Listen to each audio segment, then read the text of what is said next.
Cette semaine, Tesla se fait rayer la peinture, TED veut nous faire bosser, et Telegram rentre en résistance.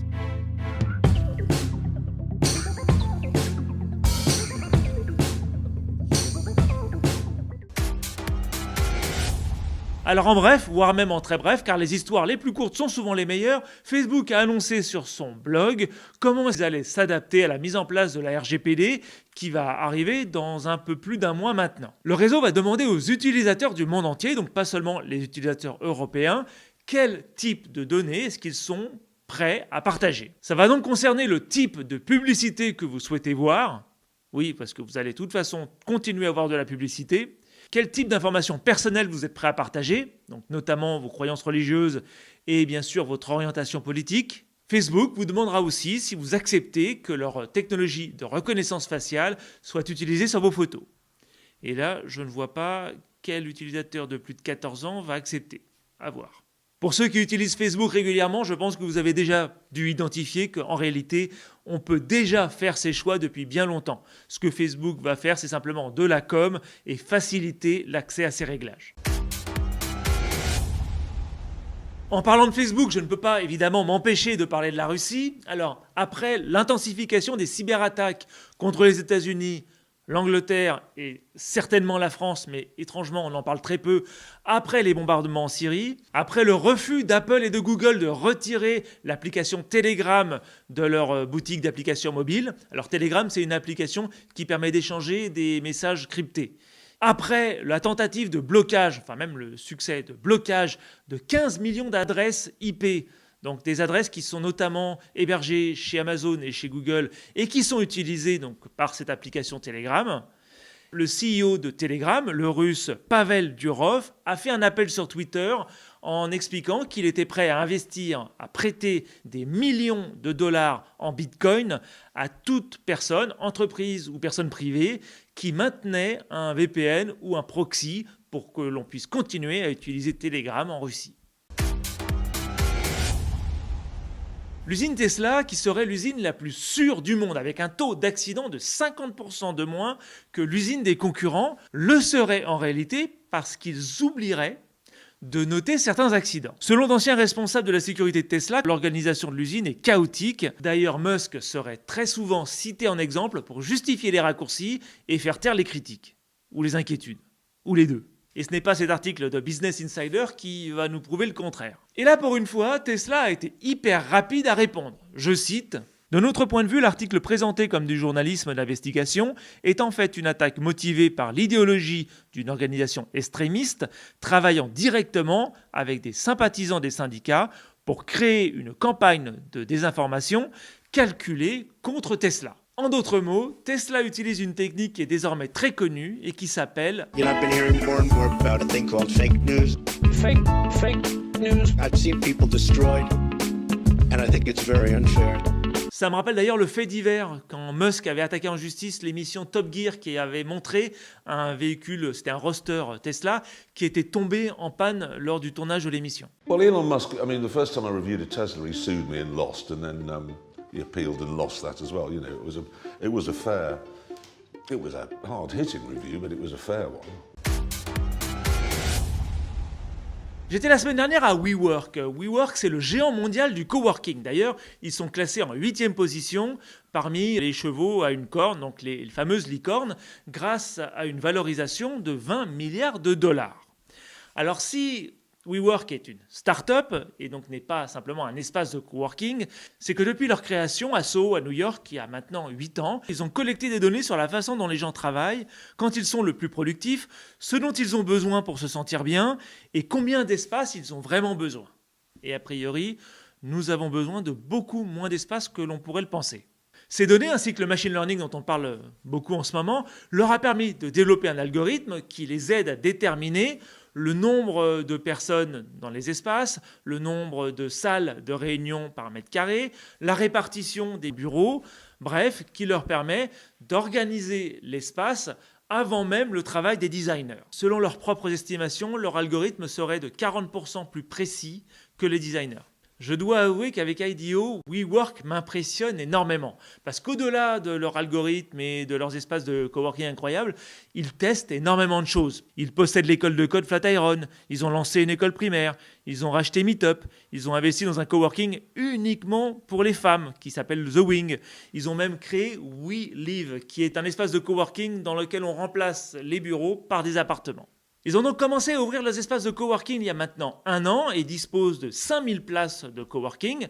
Alors en réalité, 80 ou 90% de ces places sont déjà prises, mais ils nous promettent l'ouverture très prochaine de 5000 nouvelles places à Paris, mais également en province. Je vous propose maintenant de suivre Maxime Besson-Vivinzi qui nous fait visiter leur dernier espace de coworking qui a ouvert rue du Colisée, Paris 8e. On a été élu en 2017 l'entreprise la plus innovante en termes d'analyse de données et de big data derrière Spotify et Netflix. Donc ce qui fait que WeWork c'est vraiment une entreprise technologique au-delà d'une entreprise qui ouvre des espaces dans le monde puisque l'ensemble des espaces vont être rationalisés à travers un algorithme qui tourne et qui ensuite est adapté par nos designers et nos architectes. Est-ce que ça coûte combien par mois Ça coûte à Paris à partir de 360 € par mois hors taxe. D'accord, ok. Voilà, ça va vous permettre aussi de voyager dans le monde, d'utiliser nos espaces, etc. Parce que dans votre membership, vous avez des crédits. Donc quand vous êtes en hot desk, vous avez 2 crédits par mois, 2 jours dans un espace à l'international.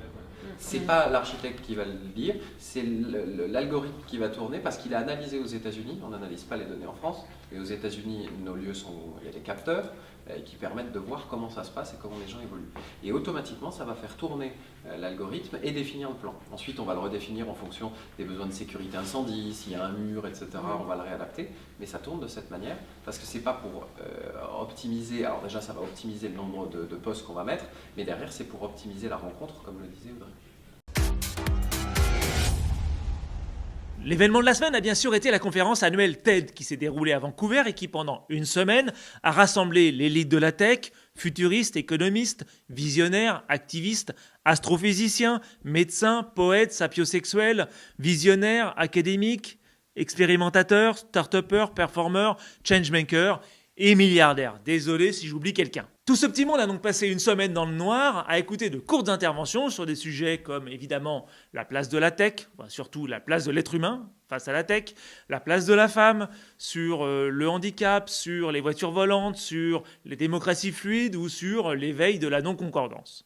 Et donc pendant que vous sirotiez votre verre de kombucha thym myrtille en mangeant une poignée de bonbons en gélatine végétale parfumée au rosé, vous pouviez être émerveillé, d'ailleurs c'était le thème de cette édition, vous pouviez vous indigner ou tout simplement vous ennuyer.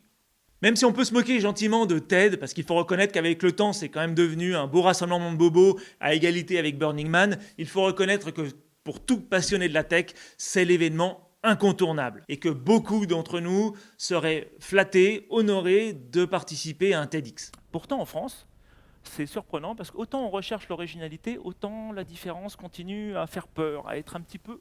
Alors je ne vais pas vous faire le top 10 des talks TED 2018 les plus inspirants, parce que ce qui est inspirant, c'est quand même très personnel. Je vais simplement vous en montrer quelques-uns. À commencer avec le talk de Dylan Maroon, intitulé « Discomfort is proxy for success », dont l'argument est que pour faire avancer la société, il faut en comprendre les forces qui l'empêchent d'avancer.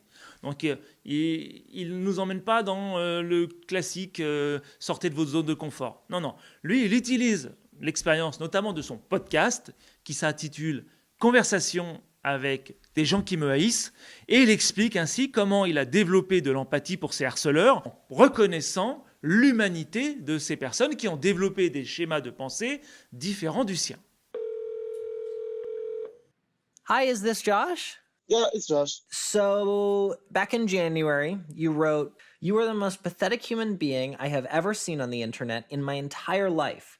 Josh, what inspired you to write that message? Il y a eu plusieurs moments émotions cette semaine, mais il y en a eu un plus particulièrement qui a été l'intervention de Jason Rosenthal qui nous a emmenés dans un roller coaster émotionnel pour nous parler de sa femme Amy Krauss Rosenthal, qui était intervenante d'ailleurs à TEDx Waterloo, auteure et animatrice, et qui est décédée en 2017 d'un cancer foudroyant, et qui a écrit un article « Vous devriez épouser mon mari » qui est devenu viral juste 10 jours avant son décès.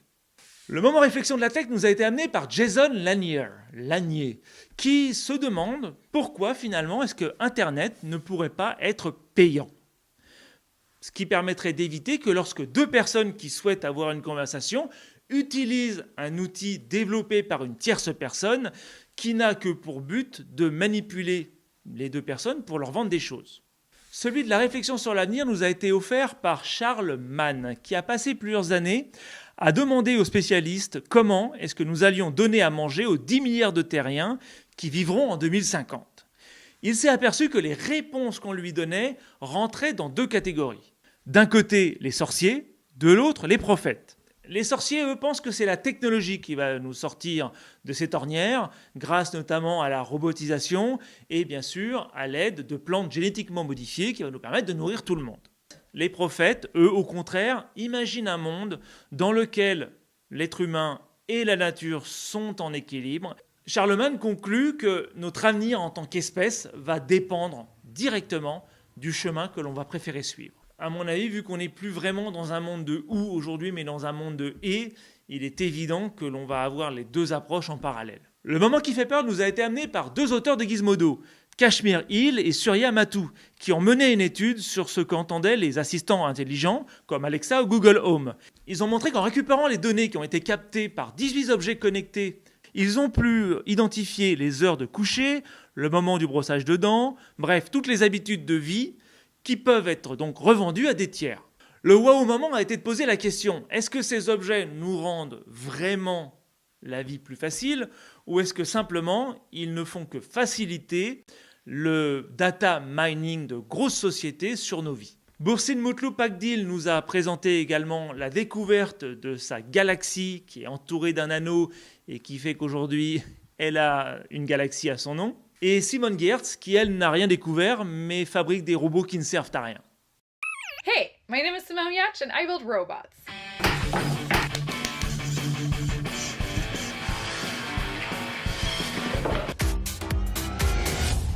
Pour la tendance de la semaine, j'aimerais revenir à WeWork et au fait qu'ils partagent leur savoir-faire développé en interne, donc le fameux algorithme, avec des clients pour les aider à designer et ensuite gérer les espaces de travail de ces clients. J'ai appelé ce business model capillarité. C'est quand un savoir-faire interne est utilisé pour créer de la valeur et donc du chiffre d'affaires avec des clients externes. Commençons par exemple avec HR Valet, qui est pour moi l'exemple français le plus ancien de capillarité. Ils ont commencé comme un service qui devait capitaliser sur les meilleures pratiques RH au sein du groupe Danone et qui est devenu indépendant en 2002. Je pourrais également vous parler de Disney Institute, qui propose des formations en relations clients et en leadership issues de l'expérience de Disney. Autre exemple connu, bien sûr, Twitter, qui a commencé comme un petit logiciel de messagerie dans une start-up qui s'appelait Odeo et qui proposait l'hébergement et la diffusion de podcasts, avant de devenir un vrai projet à part entière en 2006. Et pour finir, je peux également vous parler de mon projet personnel, glucose.com, qui très prochainement va commencer à mettre en ligne tous les outils et les méthodes que j'ai pu utiliser en tant que consultant en innovation, pour permettre à des managers, des consultants ou à des responsables de l'innovation d'avancer à leur propre rythme sans faire appel à de l'aide extérieure. Une question simple à se poser pour savoir si le business model de la capillarité est fait pour vous. Est-ce que vous avez un process, un savoir-faire, une compétence qui est en demande à l'extérieur et qui pourrait vous permettre de créer de la valeur sans menacer, bien sûr, votre modèle actuel? Sauf si, comme Odeo, donc vous savez, le marchand de podcast avec Twitter, eh bien, c'est le moment de pivoter et de penser à passer à autre chose. Il me reste à vous remercier d'être ici jusqu'ici et jusque-là. De nouveau, vous pouvez vous abonner tout partout. C'est toujours sympa et encourageant pour moi. Alors, de nouveau, vous pourrez retrouver cette vidéo sur podcast, annonce complètement inutile si vous écoutez déjà cette vidéo sur podcast. En tout cas, annonce qui n'est pas inutile. La semaine prochaine, je serai reçu au HQ Tour, qui est à Tours.